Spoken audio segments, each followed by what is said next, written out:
আজকের আলোচনা বিষয় কবি বৃন্দাবন দাস চৈতন্য ভাগবত কাব্য। এই সম্পর্কে আমরা পূর্ণাঙ্গ জানবো এবং এসএলএসটি এবং মাদ্রাসা সার্ভিস কমিশনের সিলেবাসে রয়েছে এবং এই জন্যই আমরা এই ভিডিওটিতে আমরা সেই বিষয়গুলো আলোচনা করব যেগুলো আসতে পারে, অর্থাৎ এমসিকিউ যেহেতু আসে তো সেইভাবেই আলোচনা এখানে এবং তথ্যবহুলভাবে আশা করব এর বাইরে আসবেই না, এতটা নিশ্চয়তা দেওয়া যায়। তো যাই হোক, আলোচনাটি শুরু করছি, আপনারা ভিডিওটি পুরো দেখুন। প্রথম যে বিষয়টা আমরা জানবো সেটা হচ্ছে জন্মস্থান। জন্মস্থান বলতে তিনি নবদ্বীপে জন্মগ্রহণ করেছেন এবং জন্মসাল কিন্তু 1519 খ্রিস্টাব্দের মধ্যে তিনি জন্মগ্রহণ করছেন। যেটা বিষয় এখানে তার সব থেকে বেশি মধ্যযুগের কবিদের মধ্যে হয়ে থাকে সেটা হচ্ছে জন্মকাল নিয়ে বিতর্ক। এই কবির ক্ষেত্রেও কিন্তু বিতর্ক এড়িয়ে যায়নি। দেখুন, বিতর্ক লক্ষ্য করছে সুকুমার সেন মনে করছেন 1507 থেকে 1515 খ্রিস্টাব্দের মধ্যে তিনি জন্মগ্রহণ করছেন। ক্ষীরোদচন্দ্র চৌধুরীর মতে 1459 শকে অর্থাৎ 1535 খ্রিস্টাব্দে জন্মগ্রহণ করছেন। হরিমোহন মুখোপাধ্যায় তিনি বলছেন বঙ্গভাষা লেখক গ্রন্থের লেখক, তিনি বলছেন যে তিনি 1507 খ্রিস্টাব্দে জন্মগ্রহণ করছেন। বিমানবিহারী মজুমদারের মতে 1519 খ্রিস্টাব্দে নবদ্বীপে জন্মগ্রহণ করছেন। শুধু তাই নয়, আরও কয়েকজন আমরা পাচ্ছি, দেখে নিই।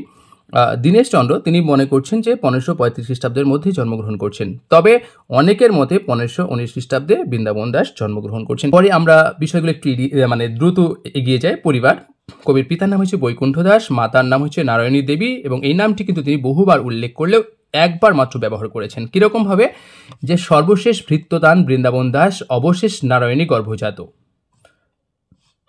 কবির গুরুর নাম হচ্ছে নিত্যানন্দ, কাব্যের নাম হচ্ছে কবির কাব্যের নাম চৈতন্য ভাগবত। তবে আপনারা প্রত্যেকেই জানেন যে প্রথমে নাম কিন্তু অন্য নাম ছিল, অর্থাৎ কাব্যটির পূর্ব নাম ছিল কিন্তু চৈতন্য মঙ্গল। পরীক্ষা আসতে পারে যে চৈতন্য ভাগবতের পূর্ব নাম কী ছিল, তাহলে চৈতন্য মঙ্গল, এবং কেন নামকরণ করেছেন সে বিষয়ে অনেক মতান্তর রয়েছে, সেগুলো আপনারা বিভিন্ন সাহিত্যের ইতিহাসে পেয়ে যাবেন। আরেকটি পাওয়া যাচ্ছে অন্য রচনার নাম, কবির অপর রচনার নাম হচ্ছে নিত্যানন্দ বংশমালা। ভীষণ ইম্পর্টেন্ট, নিত্যানন্দ বংশমালা কবির অপর গ্রন্থ। এই নিত্যানন্দ বংশমালার উল্লেখ করছেন কিন্তু আমাদের হরিমোহন মুখোপাধ্যায়, বঙ্গভাষার লেখক হরিমোহন মুখোপাধ্যায় বলছেন যে নিত্যানন্দ বংশমালা নামেও এই বৃন্দাবন দাস আরেকটি গ্রন্থ রচনা করছেন। এটা পরীক্ষা আসতে পারে, এটা ব্যতিক্রমী জিনিস কখনো কখনো পরীক্ষা দিয়ে থাকে। এরপর আমাদের যেটা দেখব খণ্ড ও অধ্যায় বিভাজন এবং তার সঙ্গে সঙ্গে গঠন, এই বিষয়টা একটু আলোচনা করি। বৃন্দাবন দাসের 3টি খণ্ডে 51টি পরিচ্ছেদে কাব্যটি লিখছেন। আদি খণ্ডে অধ্যায় সংখ্যা হচ্ছে 15টি, তবে চৈতন্য জন্ম থেকে গয়া পর্যন্ত এই কাব্যের বিষয়, অর্থাৎ এই খণ্ডের বিষয়। মধ্যখণ্ডে হচ্ছে 26টি, চৈতন্য দেবের সন্ন্যাস গ্রহণ পর্যন্ত কাহিনী, এবং এই খণ্ডের বিশেষত্ব কিন্তু কাজী দলন ঘটনা। পরীক্ষা দিয়ে থাকে যে কাজী দলন ঘটনাটি কোন খণ্ডে রয়েছে, এবং অন্তখণ্ডে রয়েছে কিন্তু অধ্যায় 10টি, এবং গৌড়ীয় ভক্তদের সঙ্গে মিলন ও মহোৎসবে সমাপ্তি, অর্থাৎ এই কাব্যে এটা হচ্ছে খণ্ড, এবং এগুলো নিয়ে কিন্তু পরীক্ষায় এসে থাকে। এবার আমরা যেটা গুরুত্ব দেব যে এই 3 খণ্ডে মিলিয়ে মোট পয়াত ত্রিপদীর সংখ্যা হচ্ছে 12,263টি, আর এই গ্রন্থের সংস্কৃত শ্লোক 120টি। গ্রন্থটি লেখা হয়েছিল পড়া ও গান উভয় উদ্দেশ্যে। গানগুলিতে রাগ রাগিনীর উল্লেখ আছে, সেদিক থেকে সেকালের পুরোপুরি গেয় কাব্যরীতিতে এটিকে ব্যতিক্রম বলা চলে। চৈতন্যের জীবনকে আদি, মধ্য ও অন্তখণ্ডে ভাগ করে প্রত্যেকটি খণ্ড এবং প্রতি খণ্ডের পরিচ্ছদকে অধ্যায় নাম দেওয়া হয়েছে। এটা ব্যতিক্রম জিনিস, আপনাদের জানতে হবে। এবার কাব্যের রচনাকাল, এটা নিয়েও বিতর্ক ছাড়েনি। দেখুন, চৈতন্য ভাগবতের রচনাকাল নিয়েও নানাজনের নানা মত। এবার মতগুলো একটু দেখে নিই। জগদন্দু ভদ্র ও অচ্যুতচরণ চৌধুরীর মতে কাব্যটির রচনাকাল 1457 শকে অর্থাৎ 1535 খ্রিস্টাব্দে। দীনেশ চন্দ্র সেনের মতে 1535 খ্রিস্টাব্দ বা 1548 খ্রিস্টাব্দে চৈতন্য ভাগবত রচনা করছেন। আর সুকুমার সেনের মতে 1534 থেকে 35, আর রামগতি ন্যায়রত্নের মতে 1548, এবং বিমান বিহারী মজুমদারের মতে 1548 খ্রিস্টাব্দে চৈতন্য ভাগবত রচিত। এটি কোথায় বলছেন তিনি, তার একটি লেখা বই রয়েছে শ্রী চৈতন্য চরিতের উপাদান, বিমান বিহারী মজুমদার এই গ্রন্থে কিন্তু উল্লেখ করছেন। আপনারা চাইলে চৈতন্যদেবের ওপর যদি খুব ভালো পুঙ্খানুপুঙ্খ জানতে চান তাহলে অবশ্যই এই বইটি আপনারা সংগ্রহে রাখতে পারেন। এখন পাওয়া যায় কিনা জানি না, আমি বহু চেষ্টা করেছি কিন্তু পাইনি। ছত্র সংখ্যা, এই গ্রন্থের ছত্র সংখ্যা প্রায় 25,000, এবং কাব্যটির রচনার কারণ মহাপ্রভু লীলা প্রচারের উদ্দেশ্যে বইটি রচিত। আরেকটি কারণ পাওয়া যাচ্ছে, এই গ্রন্থটি লেখা হয়েছিল পাঠ ও গান উভয় উদ্দেশ্যে। তাহলে এখানে ভীষণ ইম্পর্টেন্ট যে কাব্যটির রচনার কারণ, যারা এই মুহূর্তে কলেজ স্টুডেন্ট তোমাদের জন্য ভীষণ ইম্পর্টেন্ট, বা যারা এসএলএসটি দেবেন তাদেরও হয়তো একটা উল্লেখ করতে পারে যে কেন এই কাব্যটি রচনা করছেন। ছত্র সংখ্যা আলোচনা। নির্দেশদান, কবি গুরু নিত্যানন্দর নির্দেশে কাব্য রচনা করছেন, এবং আদি খণ্ডের প্রথম অধ্যায়ে কবি বলছেন যে অন্তর্যামী নিত্যানন্দ বলিলা কৌতুকে চৈতন্য চরিত কিছু লিখিতে পুস্তকে। তাহলে আমরা পেয়ে যাচ্ছি যে কবি গুরু নিত্যানন্দের নির্দেশে তিনি কিন্তু এই কাব্যটি রচনা করছেন এবং কোথায় উল্লেখ করছেন যে আদি খণ্ডের প্রথম অধ্যায়ে ভীষণ ভীষণ ইম্পর্টেন্ট যে আদি খণ্ডের প্রথম অধ্যায়ে তিনি এই কথা বলছেন, নির্দেশদানের কথা। কে নির্দেশ করছে? নিত্যানন্দ। আপনারা এগুলো ভীষণভাবে মনোযোগ সহকারে পড়বেন। আত্মপরিচয়। কবি নিজের সম্বন্ধে কেবলমাত্র বলেছেন তিনি নিত্যানন্দের সর্বশেষ শিষ্য। কবির কথায় কি বলছেন যে সর্বশেষ ভৃত্যতান বৃন্দাবন দাস, অবশেষ পাত্র নারায়ণী গর্ভজাত এবং চৈতন্যের অবশেষ পাত্র নারায়ণের সন্তান। এছাড়া ব্রাহ্মণ সন্তান হয়েও তিনি সর্বত্র নিজেকে কেবলমাত্র বৃন্দাবন দাস নামেই পরিচিতি করেছেন।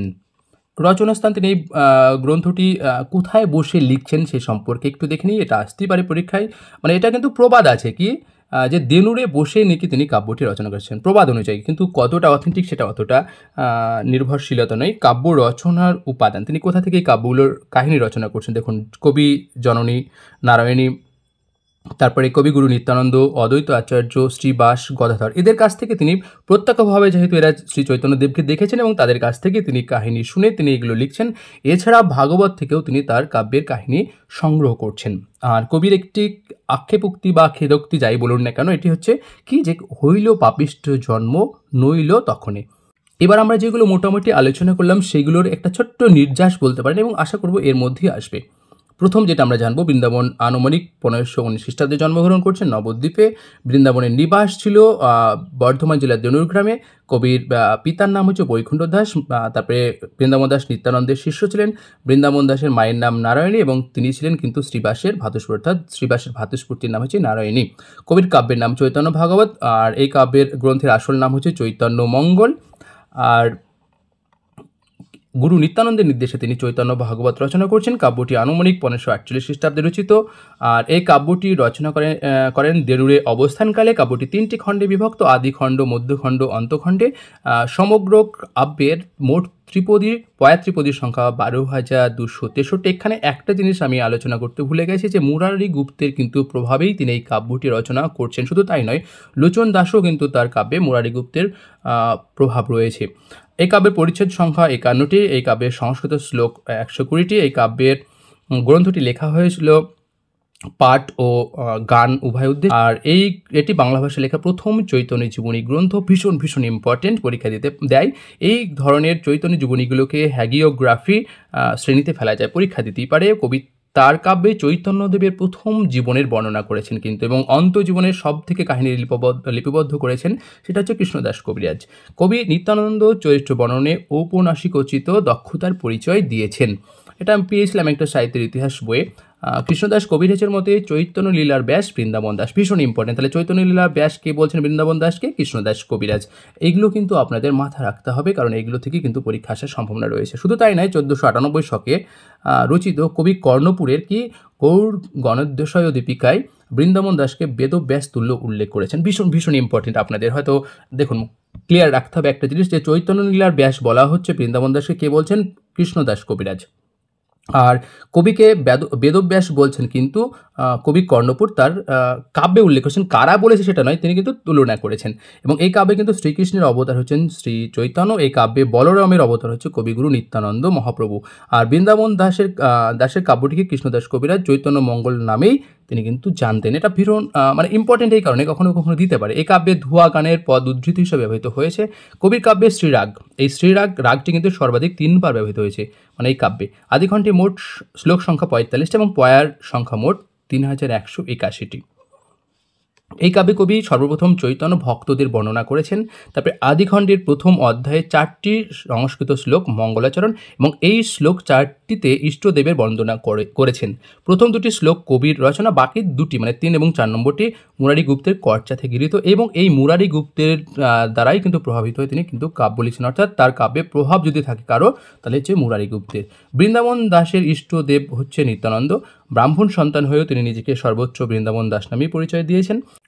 তারপরে মহাপ্রভুর ষড়ভুজ দর্শনের সংবাদ কবি পান নিত্যানন্দর কাছ থেকে। এটা পরীক্ষা আসতে পারে যে মহাপ্রভুর ষড়ভুজ দর্শনের খবর তিনি কার কাছ থেকে পাচ্ছেন। তো চৈতন্য ভাগবত এই নামে বৃন্দাবন দাস ও উড়িয়া কবি ঈশ্বর দাসের লেখা দুখানি জীবনী কাব্য আছে। গ্রন্থের মঙ্গলাচরণ শ্লোক বৃন্দাবন দাস শ্রী চৈতন্য ও নিত্যানন্দকে যুগল অবতার রূপে বর্ণনা করেছেন। তাহলে কোথায়? গ্রন্থের মঙ্গলাচরণ অংশে। তারপর বৃন্দাবন দাস চৈতন্যের বাল্যলীলা কৃষ্ণলীলার অনুকরণে বর্ণনা করেছেন। তাহলে কার অনুকরণে? আমরা পাচ্ছি কৃষ্ণলীলার অনুকরণে। বৃন্দাবন দাস তার কাব্যে কোথাও নিজ পিতা বা নারায়ণীর পিতার উল্লেখ করেননি, মানে তার কাব্যে বিষয় বিন্যাসের পরিকল্পনা করেছেন মুরারি গুপ্তের কর্ষণ। এখানে যেটা বললাম বারবার যে প্রভাব রয়েছে। তাহলে মোটামুটি এই ছিল আজকের আলোচনা। আলোচনাটি আপনাদের কতটা উপকারে এলো অবশ্যই একটি কমেন্ট করে জানান। ভিডিওটি ভালো লাগলে অবশ্যই লাইক করুন এবং অন্যদের মাঝে শেয়ার করার একটা অনুরোধ রইল। আর যারা সাবস্ক্রাইব করেন অবশ্যই সাবস্ক্রাইব করে পাশে থাকুন এই ধরনের আরও ভিডিও পেতে। আর এসএলএসটি বলুন, পিএসসি বলুন, সব ধরনের ভিডিওই কিন্তু আমার ইউটিউব চ্যানেলে রয়েছে, প্লেলিস্ট আপনারা ফলো করলেই দেখতে পারবেন। তো যাই হোক, এখানে শেষ করছি। ধন্যবাদ।